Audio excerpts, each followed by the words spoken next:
Have you been feeling out of sorts? Have you been feeling depressed, anxious, or just not your Kanye's best? Well, ask yourself one question. Are you feeding your sun? Voices here, voices in your head. Sausage energy for men and make it all.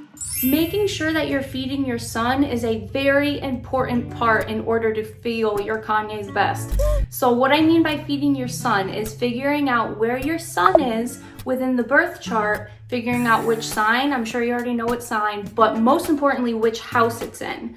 And once you figure out which house your sun is, do your research, figure out what that house is, what it symbolizes, and don't just Google it. Like, do your research, buy astrology books, ask astrologers. Don't just Google things. I can't stress that enough. And once you gathered all the research, ask yourself, am I fulfilling my son's duties to this house? Because you have duties to fulfill. Wherever your sun is, you need to make that a big area of your life.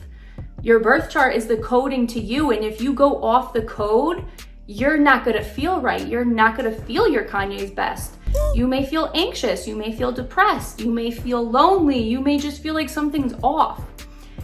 And in order to feel right again, one of the steps, I'm not saying this is the main step, but you need to make sure you are feeding your sun.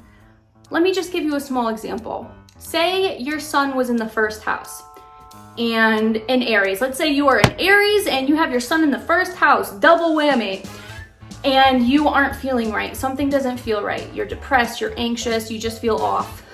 If you are just living your life helping other people, if you aren't focusing on yourself, then you aren't feeding your sun, because the first house represents you, your ego, the self.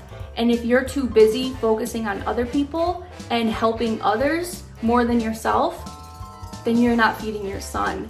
But if you had your sun in the 7th house and you were just worrying about other people and not really worrying about yourself so much, you would be feeding your sun. You would be fulfilling the duties of that house, because the 7th house represents other people. It's directly across from the first house. So just make sure you're feeding your sun. I want to make this video short and simple. And just one more thing. Astrology is the coding to the universe. And never fucking forget it. For all the girls that got dick from Kanye West, if you see him in the streets, give him Kanye's best. Why? They mad they ain't famous.